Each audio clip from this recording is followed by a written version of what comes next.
हमारे साथ जुड़ेंगे जो बताएंगे कहां पर है आज कमाई के बेहतरीन मौके। फंडामेंटल नजरिया जानेंगे प्रकाशदीवान.in के प्रकाश दीवान से। साथ ही तकनीकी तौर पर बाजार कैसा खड़ा है उस पर भी बातचीत होगी। अब बात करेंगे S2Analytics.com के सुदर्शन सुखानी से, LFS ब्रोकिंग के राजेश सातपुते, मोतीलाल ओसवाल के एसोसिएट वाइस प्रेसिडेंट चंदन तापड़िया, सैंक्टम वेल्थ मैनेजमेंट के आशीष चतुर्मोता और प्रकाशकाबा.com के प्रकाश काबा के साथ SMC ग्रुप ऑफ कंपनीज के सीनियर टेक्निकल एनालिस्ट मुदित गोयल भी देंगे साथ। बिल्कुल, तो ये देखिए दमदार एक्सपर्ट्स आपकी स्क्रीन पर आपको नजर आ रहे हैं और ये सारे के सारे हमारे साथ अगले 1.5 घंटे में जुड़े रहने वाले हैं। लेकिन सबसे पहले देख लीजिए ग्लोबल मार्केट्स की तस्वीर किस तरह से निकल कर आ रही है। अमेरिका के बाज़ारों में अच्छा कारोबार हुआ। कल जब भारतीय बाजार बंद हो रहे थे तो 20 पॉइंट के आसपास की नरमी होगी, ये हमें फ्यूचर संकेत दे रहे थे। लेकिन देखिए नरमी नहीं, तेज़ी देखने को मिली है और अच्छी खासी तेज़ी। आप देखिए बढ़िया नतीजे पेश किए कोका कोला ने, PNG ने, ट्विटर ने, और नतीजों का सीज़न तो देखिए वहाँ भी चल रहा है और इसी ने दरअसल सेंटीमेंट को बूस्ट करने का काम किया। अच्छी खबर है। S&P 500, नैस्डैक देखिए इन्होंने नए रिकॉर्ड स्तरों को छू लिया है। तो 3 दिनों की कमजोरी के बाद सुबह सवेरे इस तरह के संकेत। और देखिए कच्चे तेल ने भी कल और आज में कोई ओवरनाइट हरकत नहीं दिखाई है। 74.50 के आसपास कल हम इसको छोड़कर गए थे 3:30 बजे के आसपास और देखिए वहाँ से थोड़ा नरम ही हुआ है। हालांकि बेयर्स रात भर प्रे कर रहे होंगे कि ये बढ़ जाए लेकिन 3 दिनों की कमजोरी हो चुकी है और कच्चा तेल बढ़ा नहीं है। अगर ये नीचे आता है तो हश्ता ये बुल्स के काम आएगा। और 74 के आसपास इस समय मंडरा रहा है तो उम्मीद यही है कि कुछ और सॉफ्टनेस देखने को मिले। इस बीच डेटा पॉइंट्स कल हम देख रहे थे कि बिकवाली के लिए ऐसे कोई आंकड़े नहीं थे, लेकिन हाँ आज अगर आप FII का डेटा देखें तो FII की ओर से थोड़ी सी बिकवाली हुई है। 237 करोड़ के आसपास की बिकवाली। इसके सामने डोमेस्टिक इंस्टीट्यूशंस ने खरीदारी की है लगभग 200 करोड़ की। लेकिन एक खास बात नजर आ रही है, जैसे जैसे हम एक्सपायरी के करीब जा रहे हैं हेमंत, पूरी पोजीशंस ऑफ इंडेक्स फ्यूचर्स में शिफ्ट होने लगी है और साथ ही साथ इंडेक्स ऑप्शंस में जो बड़ी पोजीशंस देखने को मिली थी वो भी अभी भी थोड़ी सी जुड़ रही हैं। तो 284 करोड़ की खरीदारी इंडेक्स ऑप्शन में FIIs करके गए और फ्यूचर्स में हमने देखा एक ज्यादा चंक लिया है। तो जाहिर तौर पर एक तो एक्सपायरी से पहले अपनी पोजीशन वो थोड़ी सी बदल रहे हैं और इंटरेस्टिंग डेटा पॉइंट ये भी है कि लोग अपने आप को अभी से इलेक्शन रिजल्ट के लिए भी हेज करने लगे हैं। तो 11,600 का पुट और कॉल हमने देखा है वो काफी एक्टिव हो चला है पिछले कुछ ट्रेडिंग सेशन से। वीरेन हमारे साथ है। Viren good morning. आज तो दिख रहा है कि FIIs ने कल बिकवाली की, उसके सामने थोड़ी सी खरीदारी डोमेस्टिक इंस्टीट्यूशंस की ओर से भी हुई है, लेकिन निफ्टी के लिए ट्रेंड क्या है? क्या इस समय पोजीशन को हेज करना बेस्ट स्ट्रैटेजी साबित हो रही है मार्केट में? देखिए आशिता, आज की थीम जो हमने पुल बैक की ली है उसके पहले देखिए कल का जो सेल ऑफ था उसमें निफ्टी बैंक ने भरपूर योगदान दिया, लेकिन निफ्टी की गिरावट में उतना फोर्स नहीं था, इसने 20 डेमा को तोड़ा। लेकिन आखिरी में अगर आप देखें बहुत मजबूरी में ग्लोबल संकेत, जैसे कि आप लोगों ने कहा न्यूट्रल, और FIIs के आंकड़े को मैं न्यूट्रल इसलिए रख रहा हूँ, खराब इसलिए नहीं मान रहा हूँ क्योंकि डेरिवेटिव में इनकी पोजीशंस जो है ना वो काफी अच्छी खासी हैं। समझ लीजिए पहले FIIs पे फोकस करते हैं हर्षदा। भले ही 237 करोड़ रुपए की सेलिंग है कैश मार्केट में, लेकिन 198 करोड़ रुपए की इनकी DIs की बाइंग है। अब आइए जरा आप FIIs के इंडेक्स फ्यूचर्स के आंकड़ों पर 1793 करोड़ रुपए की बाइंग, और आप ये देखिए कि 11,580 और उधर निफ्टी बैंक अगर 29,500 पे है तो FIIs ने 1793 करोड़ रुपए की बाइंग करी है और 15,776 कॉन्ट्रैक्ट्स लॉन्ग साइड पे इंडेक्स में इनिशिएट किए हैं, यानी इस रेंज में आके उन्होंने लॉन्ग इनिशिएट किया है। अब आप सबसे इंपॉर्टेंट स्टैट्स देखिए आज के 284 करोड़ रुपए की बाइंग इंडेक्स ऑप्शन में, थोड़ा गौर से सुनिएगा। 14,000 कॉन्ट्रैक्ट्स कॉल लॉन्ग और 18,000 कॉल शॉर्ट। ये एक अपसाइड, ये एक रेस्ट्रिक्टेड अपसाइड, यानी एक सीमित दायरे के अपसाइड का बहुत स्ट्रॉन्ग इंडिकेशन होता है। पुट्स लॉन्ग करी है उन्होंने करीब 19,000, वो हेज पोजीशन है याद रखिए। और स्टॉक फ्यूचर्स करीब 193 करोड़ रुपए के खरीदे और करीब 32,000 कॉन्ट्रैक्ट्स यहां पर लॉन्ग है, यानी FIIs का डेटा एक पुल बैक के लिए बहुत स्ट्रांगली अगर आप देखें पॉइज्ड है। आपकी स्क्रीन के निचले भाग पे अगर आप देखें SGX निफ्टी 11,598 पे, ये मेरे को और इसलिए कन्विंस कर रहा है। देखिए जब बाजार गैप अप खुलता है ना तो उसके डिसॉल्व होने का, उसके गिरने की बहुत बड़ी वजह होती है। अगर इसी 570, 575, 566 की ट्रैजेक्टरी में मार्केट ओपन होता है ना, वो सबसे अच्छा एक लेवल होगा पुल बैक के लिए, खेलने के लिए। एक flat opening slightly with negative bias मेरे को आकर्षित करेगी अपनी तरफ कि मैं लॉन्ग जाऊं। कल की पुट्स को कवर कर लीजिए। कल की पुट्स में आपको निफ्टी बैंक में अच्छा प्रॉफिट मिल रहा है और शायद निफ्टी की पुट में इतना अच्छा प्रॉफिट नहीं मिल रहा होगा, लेकिन वो कवर कर लीजिए। याद रखिए डेटा क्या कहता है। कॉल्स पे आइए, सबसे इंटरेस्टिंग है, मैंने एफआईएस के डेटा को देखने के बाद एक शब्द का इस्तेमाल किया, रेस्ट्रिक्टेड अपसाइड। क्यों, देखते हैं। 11700 की कॉल को देखिए, सबसे बड़ा ओआई लेके खड़ी है और यहां पे कल भी करीब करीब 11 लाख कॉल बिकी और आउटस्टैंडिंग ओआई करीब 52 लाख। यानी रेस्ट्रिक्टेड अपसाइड की जब को हम परिभाषित करें कि एक पुलबैक कहां तक आ सकता है, तो वो है 680 और 693। यहां पर हम कैसे आएंगे? शॉर्ट कवरिंग के सहारे आ सकते हैं, फ्रेश लॉन्ग के सहारे भी आ सकते हैं, लेकिन इसके ऊपर अगर बाजार निकलता है तो वो शॉर्ट कवरिंग मूव और भी स्ट्रांग हो जाएगा। अच्छा, अब आप आइए पुट्स पे, यानी ऊपर क्या है 693 680, नीचे आप पुट्स पे आइए। पुट्स में अगर आप देखिए, कल मेरे को एक चीज अच्छी नजर आई कि जब आखिरी के टाइम में थोड़ा सा 550 का पुट राइटर बैकफुट पे आया, उसने अपने शॉर्ट्स को कवर कर लिया, लेकिन बहुत स्ट्रांगली और कन्विंसिंगली 11500 का पुट राइटर बैठा हुआ था चुपचाप। 3,14,000 शेयर वहां जुड़े और आउटस्टैंडिंग ओआई 27,67,000 का।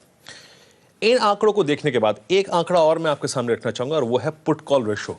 हिस्टोरिकली मेरे पास करीब करीब 2.5-3 साल का डेटा है।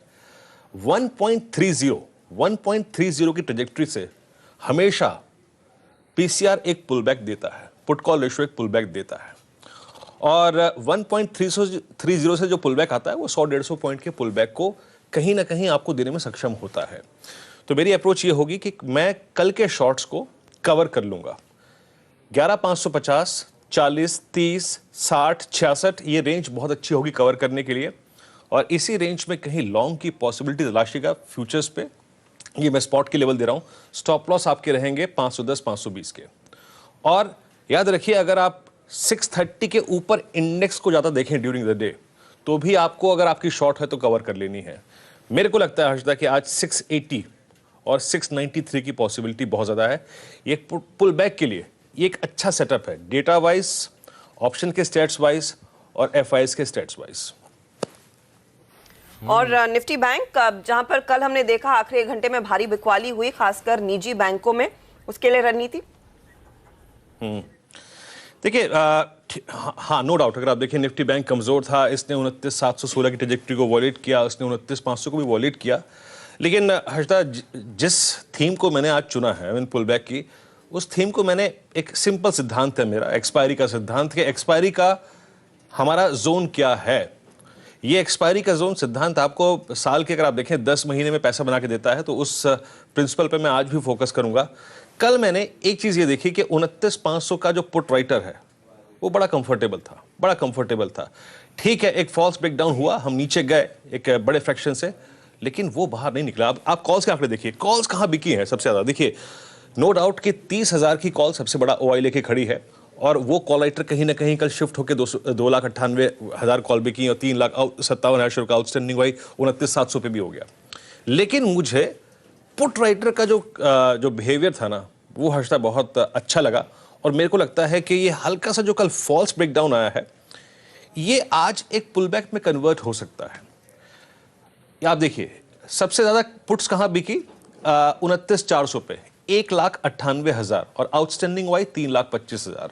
यहां पे 29,500 की पुट का जिक्र नहीं है, लेकिन मेरे को लगता है कि आज पुलबैक है। पुलबैक बहुत शार्प होगा निफ्टी पे भी, लेकिन निफ्टी बैंक का पुलबैक इसको कहां ले जा सकता है? इसका पुलबैक इसको कम से कम नहीं तो 29,835 या फिर 29,900 की ट्रेजेक्टरी में ले जा सकता है। लेकिन दोनों में से ज्यादा कन्विंसिंग अगर आप देखें पुलबैक है, वो मुझे निफ्टी का लग रहा है, क्योंकि कल निफ्टी का बिहेवियर अच्छा था। सेकेंड हाफ में या फिर आखिरी में 1 घंटे में सेलिंग आई, लेकिन उसमें भी उसका जो गिरने का तरीका था ना, जो लहजा था गिरने का, वो बहुत हद तक मुझे कन्विंस नहीं कर रहा था। मैं पुट लेके बैठा था, लेकिन फिर भी मेरे को कन्विंस नहीं कर रहा था। निफ्टी बैंक में गिरावट थी, लेकिन आई थिंक ये एक पुल बैक का अच्छा दिन हो सकता है।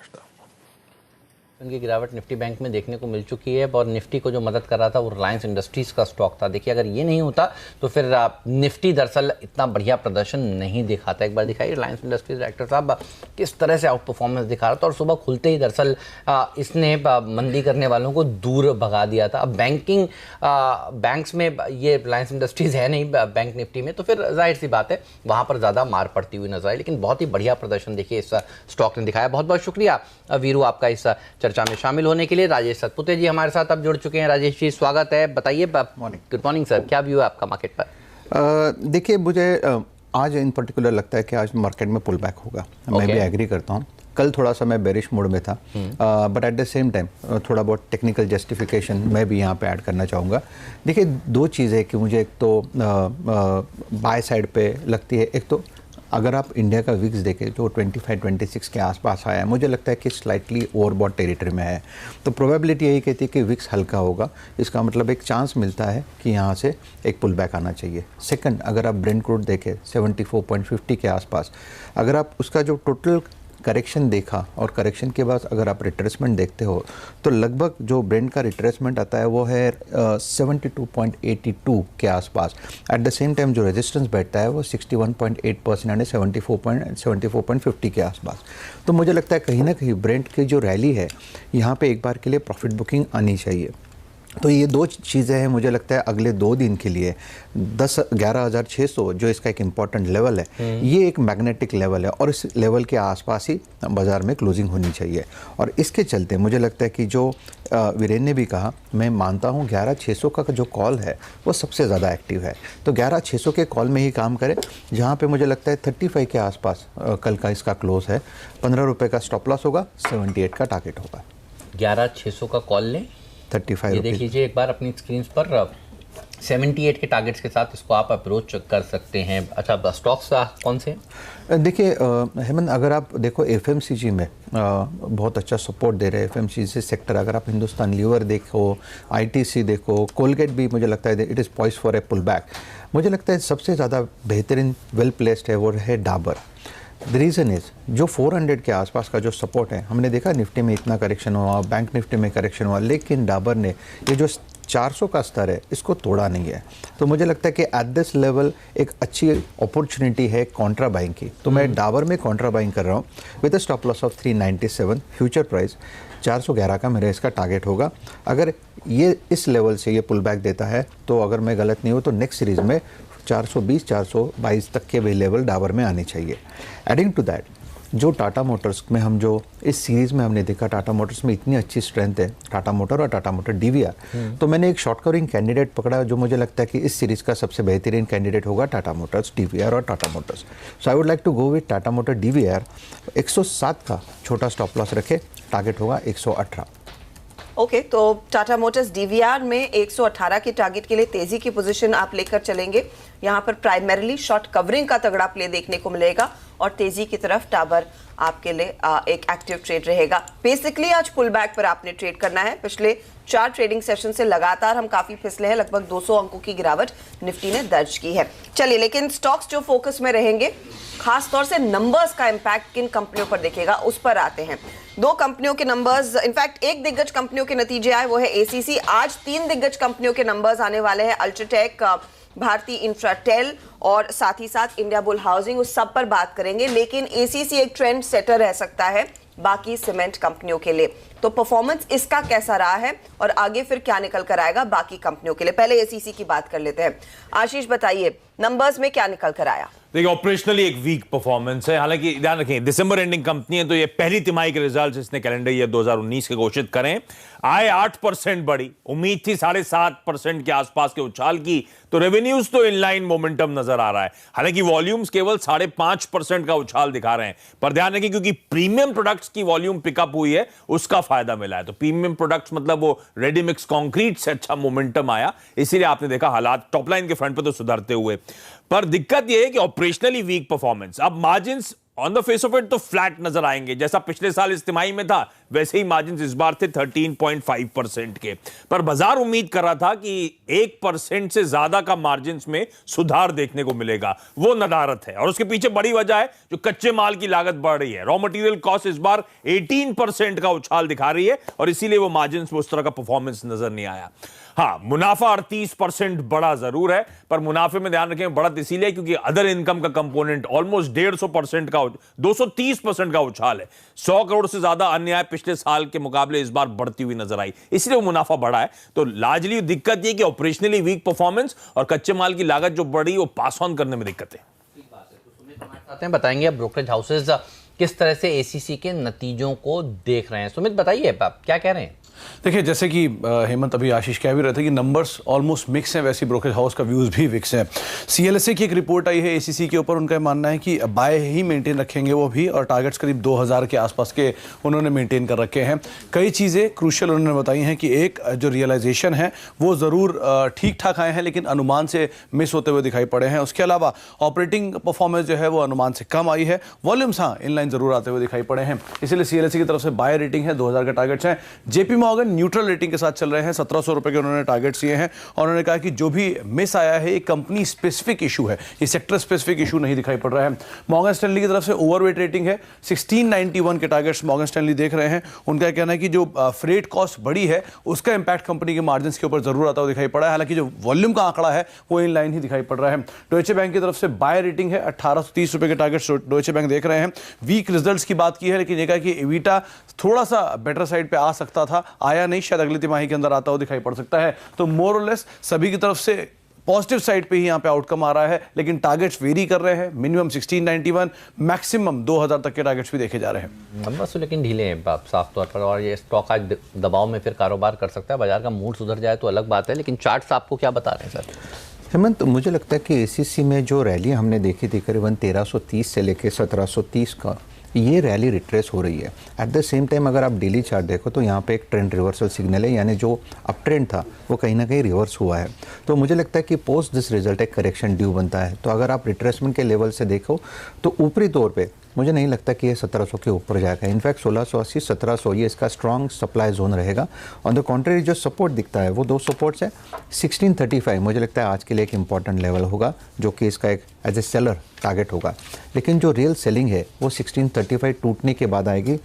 उसके बाद जो टारगेट अनफोल्ड होता है वो है 1570। तो ACC is a sell for me at least, और इसका स्टॉप लॉस होगा 1690 का। ओके, तो 1635 के लिए आपने एसीसी में मंदी की पोजीशन लेनी है, और नंबर्स के बाद इसमें एक डैम्पनेस, एक दबाव देखने को जरूर मिल सकता है, और स्टॉप लॉस भी नोट कीजिएगा इस पर्टिकुलर ट्रेड में। ज़्यादातर लोग कह रहे हैं, या फिर ओवरऑल मार्केट में जो उम्मीद थी उन उम्मीदों पर खरी नहीं उतरी है कंपनी। चलिए अब बात करते हैं टाटा ग्लोबल की भी, और टाटा ग्लोबल के नंबर्स में तो थोड़ा सा सुधार है, लेकिन क्या मार्जिन्स में खासकर से सुधार है। लेकिन आशीष, वो जो इन्होंने एक्विजिशन किया है उससे क्या ज्यादा एंथुसियाज्म देखने को मिल सकता है क्या? इनके साइज के साथ छोटा एक्विजिशन, उस पर आऊंगा। पहले नंबर्स की बात कर लेता हूं। नंबर्स तो मिले जुले, मिक्स बैग जिसे हम कहते हैं। ऐसा क्यों कह रहा हूं मैं?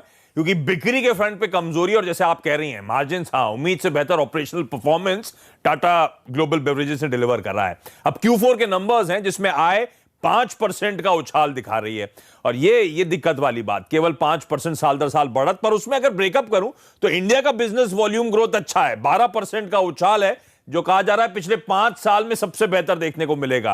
पर अंतरराष्ट्रीय बिजनेस वो अभी भी सरदर्द बना हुआ है, वहीं से वो परफॉर्मेंस बिगड़ती हुई। एबिटा में 20% का उछाल, इसलिए मैंने कहा ऑपरेशनली बेहतर परफॉर्मेंस डिलीवर कर रहा है। और ये पार्टली, लेकिन ध्यान रखिए, आपको कुछ दिन पहले टाटा कॉफी के नंबर्स आ चुके हैं, तो काफी हद तक ये ऑपरेशनल अच्छा परफॉर्मेंस तो कंसोलिडेटेड नंबर्स में टाटा कॉफी के चलते हैं। पर साथ साथ इंटरनेशनल मार्केट्स में कमोडिटी कॉस्ट कम हुई है, उसका फायदा मिल रहा है, और इनका जो नॉन ब्रांडेड बिजनेस है उसमें वॉल्यूम्स पिकअप हो रहे हैं, उससे मार्जिन्स को एड मिल रहा है। हाँ, मुनाफे का आंकड़ा आप लोग की स्क्रीन पर आ रहा होगा। अच्छे ऑपरेशनल परफॉर्मेंस के बावजूद 18% का दबाव मुनाफे पे, पर वो इसीलिए क्योंकि इफेक्टिव टैक्स रेट बढ़ गया इस बार। पिछली बार जो 10% था, इस बार 39% है। पिछली बार टैक्स क्रेडिट्स मिले थे हायर, और इसीलिए वो बेस का इंपैक्ट पड़ा है। अदरवाइज सही तरीका होगा आकलन करने का बॉटम लाइन का पीबीटी देख लें आप। पीबीटी 19-20% का उछाल दिखा रहा है, तो ऑपरेशनली थोड़ी सी परफॉर्मेंस सुधरती हुई है, अच्छी बात। जो एक्विजिशन की बात करी आपने, धनसेरी टी के ब्रांडेड टी बिजनेस को इसने 101 करोड़ रुपए में खरीदा है। अब ये धनसेरी टी जो है, ये लाल घोड़ा, काला घोड़ा ब्रांड्स के अंतर्गत टी बेचने का काम करती है। अगर आप राजस्थान को बिलोंग करते हैं या वहां जाते रहते हैं तो आपको वहां पे तगड़ी पकड़ है इन ब्रांड्स की। मैं पढ़ रहा था लास्ट एनुअल रिपोर्ट में इन्होंने मेंशन करा था FY18 एंड में कि 5% का राजस्थान के बाजार का इनके पास मार्केट शेयर है।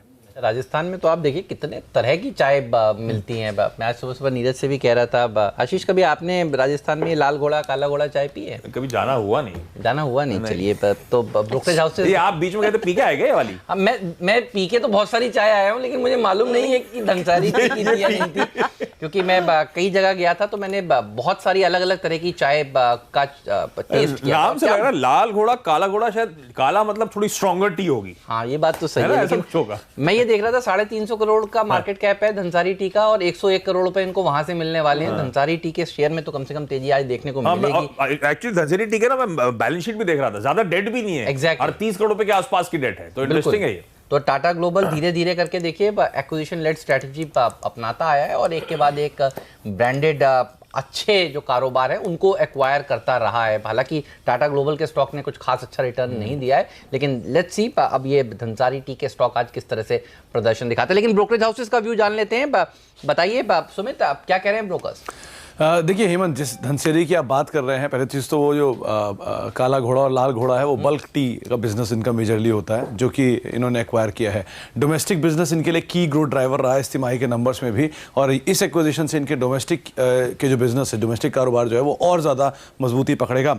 मेजरली ब्रोकर्स की तरफ से मॉर्गन स्टैनली की एक रिपोर्ट आई है, उनका मानना है कि अंडरवेट रेटिंग मेंटेन किया उन्होंने, और 165 रुपये के यहाँ पे टारगेट्स वो देख रहे हैं। उनका मानना है कि थोड़ा सा डोमेस्टिक बिजनेस अच्छा करके गया, इंटरनेशनल बिजनेस भी ठीक कर गया, लेकिन बहुत ज़्यादा फायर वर्क नहीं इस नंबर्स में देखने को मिला, तो उतने ज़्यादा अनुमान से बेहतर साइड पे नंबर नहीं आते हुए दिखाई पड़े। और एक रिपोर्ट डॉइचे बैंक की भी, उन्होंने भी होल्ड रेटिंग दी है, 240 रुपये के टारगेट्स दिए हैं। सेल्स अनुमान से कम बताई है, और जो ऑपरेटिंग परफॉर्मेंस है वो अनुमान से बेटर डॉइचे बैंक मान के चल रहा है। उनका मानना है कि इंडियन वॉल्यूम ग्रोथ जो है वो 5 साल के ऊपरी स्तरों पर है, और ये सबसे अच्छी चीज़ है। इसलिए डोमेस्टिक कारोबार के ऊपर सबका फोकस है, और डोमेस्टिक कारोबार में नए एक्विजिशन जो है वो और ज़्यादा बेहतरी लाते हुए दिखाई पड़ेंगे। ओके, तो इंटरेस्टिंग रिपोर्ट्स, लेकिन प्रॉब्लम यही है कि वो स्टॉक ज़्यादा एक्शन दिखाता नहीं है। आज शायद उस एक्विजिशन वाले पर्सपेक्टिव से जिस कंपनी को अक्वायर किया है उसमें ज़्यादा जोश देखने को मिलेगा। कुछ और ब्रोकरेज रिपोर्ट सुमित के पास है, उन पर बात करेंगे, लेकिन इस कंपनी पर पहले एक टिप्पणी ले लेते हैं। हमारे साथ प्रकाश दीवान भी जुड़ गए। प्रकाश, नंबर्स पर आप कोई टिप्पणी रखेंगे, या फिर वो काला घोड़ा और लाल घोड़ा की जो हम चर्चा कर रहे थे वो ज़्यादा जोश में रहेगा धनश्री टी का स्टॉक?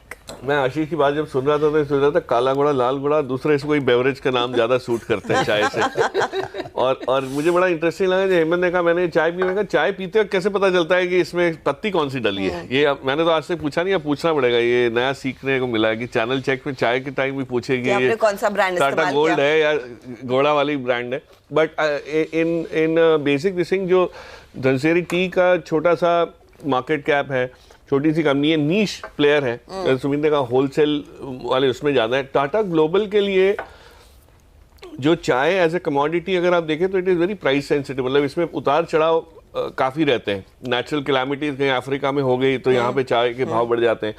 उस लिहाज से इनको रिटेल और ब्रांडेड होलसेल दोनों में रहना बहुत जरूरी होगा, नहीं तो इनका रिस्क डिवर्सिफाई नहीं हो रहा। तो आई थिंक छोटा सा एक्विजिशन है इनके लिए, बट आगे चल के अच्छा रहेगा। बट आज तो घोड़ा तो धनसेरी के स्टॉक में लगना है, नॉट टाटा ग्लोबल। तो हम आपको स्टॉक दिखाने टाटा ग्लोबल को खींच नहीं पाएगा ये घोड़ा। It's too small acquisition for Tata global P&L to change, मतलब इतना क्या चेंज हो जाएगा। लेकिन हाँ, ये जो टाटा ग्लोबल तो बना ही एक्विजिशन से, राइट फ्रॉम वो टेटली एज अ जायंट और धनसेरी टी एज अ छोटा घोड़ा, मतलब हर कॉम्बिनेशन में इन्होंने जो एक्विजिशंस किए हैं, चाहे वो 8 o'clock कॉफी हो या ये हो, तो इनकी स्ट्रैटेजी रही है इस टाइप की। But I think this is more for balancing out की जो प्राइस फ्लक्चुएशंस चाय के बाजार में रहते हैं उसको इवन आउट करने के लिए आपके पास दोनों होने चाहिए, होलसेल भी और रिटेल भी। बहुत ही बढ़िया। तो ये स्टॉक पर रहेगी नहीं आज टाटा ग्लोबल के शेयर पर कोई राय सर आपकी? हेमंत, मुझे इन पर्टिकुलर टाटा ग्लोबल आज के लिए 202 204 ये इसका लेवल है, मुझे नहीं लगता इसके नीचे जाएगा। एट द सेम टाइम 218 220 के ऊपर नहीं जाएगा, तो अगर लोअर लेवल पे मिलता है तो पुल बैक कैंडिडेट होगा। लेकिन हेमंत, मुझे लगता है कि ज़्यादातर अगर आप इसको थोड़ा सा पोजिशनली देखें, मैं वीकली चार्ट चेक कर रहा था, देखिए वीकली चार्ट पे जो हम लोग जो ट्रेंड एनालिसिस करते हैं उसमें जो रिवर्सल सिग्नल है वो 200 के ऊपर आता है। इसका मतलब 200 पे बायर खड़ा रहेगा और अगर आप पोजिशनली अगर इसको थोड़ा टाइम दें यानी 3 से 6 महीने का, तो मुझे लगता है कि बहुत अच्छा रिटर्न आ सकता है। I am expecting 15 to 20% return. At the same time 190 का स्टॉप लॉस होना चाहिए और 200 और 220 ये एक्यूमुलेशन पॉइंट है। ऑलराइट, तो 200 रुपये तक आने का इंतज़ार करिए। 202 204 का स्तर इंपॉर्टेंट होगा इस स्टॉक के लिए। चलिए आगे बढ़ते हैं और एक और खबर के ऊपर फोकस करते हैं, ल्यूपिन, और इसके लिए अच्छी खबर नज़र नहीं आ रही है। नीरज हमारे साथ जुड़े हैं। नीरज, बताइए ल्यूपिन पर क्या राय है और उसके बाद फिर ब्रोकरेज हाउसेस किस तरह की टिप्पणी कर रहे हैं, ये सुमित बताएंगे। देखिए, ल्यूपिन के लिए बुरी खबर यह है कि इनका जो पीतमपुरा यूनिट 2 है उसमें यूएस एफडीए की तरफ से जो जांच की गई उसमें इंडिकेट ये किया गया कि इसके खिलाफ कार्रवाई हो सकती है, क्योंकि बहुत सारे प्रोसीजरल इश्यूज अभी भी पेंडिंग है। तो उसका इम्पैक्ट ये हो सकता है कि उस यूनिट से जो बहुत सारे अप्रूवल्स की मांग की गई है उसको रोक सकता है यूएस एफडीए और एक्शन ले सकता है। हालांकि कंपनी ये कह रही है कि उससे बहुत ज़्यादा इनके कामकाज में डिसरप्शन नहीं होगा, सप्लाई में बहुत फ़र्क नहीं पड़ेगा। लेकिन खबर बड़ी इस लिहाज से है क्योंकि पीतमपुरा यूनिट 1 में भी ऐसा ही था और 2 में भी ऐसा ही हुआ है। तो दिक्कतें लगातार बनी हुई हैं। अब देखना है कि ये एक्शन कब इनिशिएट होते हैं तो उससे कंपनी पे क्या असर आता है। और ये स्टॉक पिछले देखिए 2 ट्रेडिंग सेशन में क्या रफ्तार दिखाता हुआ नजर आया था। सुमित, बताइए इस पर्टिकुलर डेवलपमेंट पर अब ब्रोकरेजेस की क्या राय बनी है?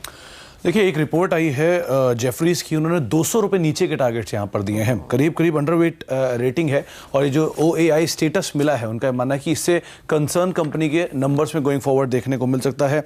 वैसे भी इंदौर यूनिट जो है उसको करीब 6 से 9 महीने एक फर्दर और टाइम रहेगा क्लियरेंस को लेकर। अंडरवेट रेटिंग दी गई है, 680 रुपये के टारगेट्स, यानी मौजूदा स्थिति 860 रुपये के आसपास का भाव, वहाँ से रफली 180 रुपये नीचे का एक जो टारगेट है वो दिया गया है। और ये भी कहा है कि तीसरी इकाई है जिसको ये इस तरह का एक स्टेटस मिला है, तो ये कंपनी के लॉन्ग टर्म पर्सपेक्टिव के लिहाज से थोड़ा एक बड़ा कंसर्न बन सकता है। तो 2 महीने में तीसरी फैसिलिटी है ल्यूपिन की, जिसको OAI मतलब ऑफिशियल एक्शन इनिशिएटेड ये दर्जा मिला और ये अच्छी खबर नहीं है। तो 4% की रैली कल हो भी चुकी है। कौन से लेवल सपोर्ट के तौर पर काम आ रहे हैं, आएंगे आज? देखिए हेमंत, जिस तरह से लुपिन में रैली आई है लोअर लेवल से, ऊपरी तौर पे मुझे लगता है कि 880 और 900, मुझे लगता है इस लेवल पे कहीं ना कहीं ये रैली फिजल आउट हो सकती है, यानी ये एक प्रॉफिट टेकिंग एरिया है। तो अगर पोजीशन है तो लॉन्ग लिक्विड करे। हाँ, तो नीचे कहाँ तक आएगा? तो देखिए मुझे लगता है 835 ये इसका इंपॉर्टेंट लेवल है, जो इसका 200 DMA लेवल है। तो अगर आज नीचे खुलता है तो 830 835 ये रेंज, ये क्लस्टर ऑफ सपोर्ट है। इस सपोर्ट को मुझे लगता है आज के लिए होल्ड करना चाहिए। ये आप खुलते ही शॉर्ट करेंगे? शॉर्ट नहीं करूंगा। अगर 835 के आसपास मुझे मिलता है तो वहाँ पे शॉर्टिंग अपॉर्चुनिटी नहीं मिलेगी। ओके, तो अब देखते हैं यहाँ पर किस तरह की ओपनिंग। लेकिन इस खबर को आप कैसे देखेंगे? हल्का सा नेगेटिव, स्पेशली जब एक तगड़ी रैली के बाद आता है, लोग इंस्टेंटली हाथ पीछे खींच लेते हैं। पिछले 7 दिनों का चार्ट इनफैक्ट डायरेक्टर साहब दिखा रहे थे, एक अच्छा रन देखने को मिला। कल के सत्र में अकेले 4% भागा, जब बाजार ऊपरी लेवल से हल्का हो रहा था। 8% भाग चुका है स्टॉक अब तक। इस सीरीज में 7-8% बढ़ा हुआ है।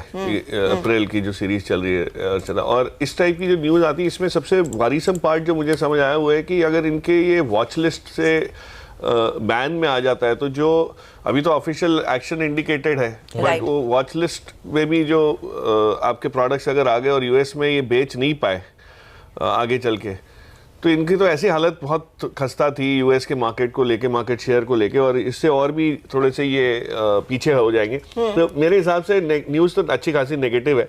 अब कल वो एक रिपोर्ट आने की वजह से लुपिन में थोड़ी बहुत दौड़ लगी हुई थी, तो वो अब कहीं ना कहीं थमती हुई दिखेगी। और इसमें जो आपने कहा हाथ पीछे खींचना, तो ठीक है, वो तो उससे बहुत फर्क नहीं पड़ेगा। लोग बेचना ना शुरू कर दें कि जब तक ये क्लियर नहीं होता कि इतने सारे एक साथ यूएस एफडीए के जो कदम है, इनको झेलना और इनको ओवरकम करना थोड़ा सा चैलेंज हो सकता है। खबर ये आ रही थी ना, लोग थोड़ा बुलिश इसलिए भी हो गए थे कि राकेश झुनझुनवाला जी ने और शेयर पिछले कुछ दिनों में खरीद के अपनी हिस्सेदारी बढ़ाई है, तो थोड़े लोग बुलिश हो गए थे। उन्होंने 7-8% पहले लिया होगा ना, मतलब जो मार्च में रिपोर्ट हुआ था। हाँ, तो ना मार्च एंड में रिपोर्ट, वो भाव तो 730 के आसपास वाले भाव भी हमने देखे हुए मार्च के एंड में। तो आई थिंक वो एक अलग वो चीज़ है। हाँ, बट यस, थोड़ा सा इसमें संभलना चाहिए स्टेबलाइज होने के बाद। तो बहुत अच्छी तेजी हो चुकी है। ये जो सीरीज में तेजी आई वो इन्हीं रिपोर्ट्स के चलते आई थी कि उन्होंने अपनी हिस्सेदारी दरअसल बढ़ाई है, तो लोगों ने भी देखे थे पीछे पीछे शेयर और अब खरीदने शुरू किए। लेकिन आज इस स्टॉक के लिए इम्तिहान की घड़ी, देखिए 1 महीने में करीब 16.5% की रैली देखने को मिल चुकी है। लेकिन बहुत सारे और स्टॉक्स हैं और बहुत सारे और नतीजे हैं जो कल बाजार बंद होने के बाद आए। नीरज, बताइए कहाँ नजर है? सास्केन टेक्नोलॉजीज पर नजर रखिए।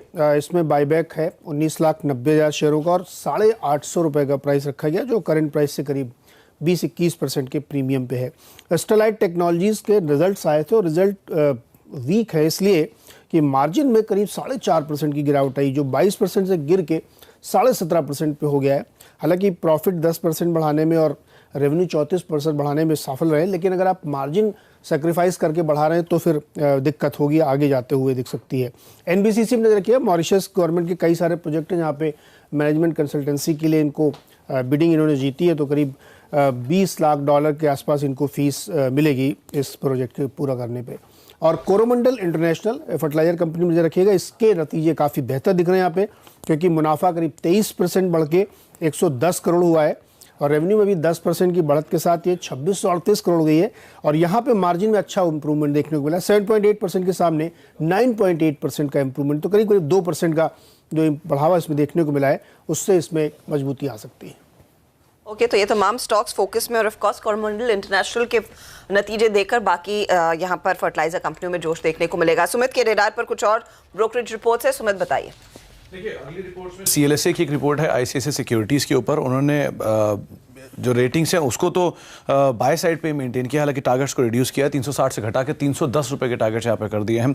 वीक कोर नंबर्स की बात की है, जो नंबर्स में इंप्रूवमेंट है वो किसी एक एडजस्टमेंट की वजह से वन ऑफ है, जिसकी वजह से कंपनी के नंबर्स में थोड़ा इंप्रूवमेंट दिखाई पड़ा है। टैक्स रिफंड के बेसिकली नंबर है, इस लिहाज से भी आईसीआईसीआई सिक्योरिटी तरफ से एक रिपोर्ट आई है। एलएनटी के ऊपर भी एक रिपोर्ट है, क्रेडिट स्विस की रिपोर्ट है, आउट परफॉर्म रेटिंग दी है, टारगेट 1700 रुपए के यहाँ पे एलएनटी को लेकर दिए गए हैं। उन्होंने कहा कि इनफ्लोज जो है वो 2 लाख करोड़ तक FY19 तक पहुंच सकते हैं, और क्रूशियल चीज ये है कि जो 1.7 लाख करोड़ की गाइडेंस थी उससे एक्सीड करके ये 2 लाख करोड़ के आसपास आ सकते हैं। तो ये एक इंटरेस्टिंग चीज रहेगी, इसलिए आप एलएनटी के ऊपर भी नजर रखें।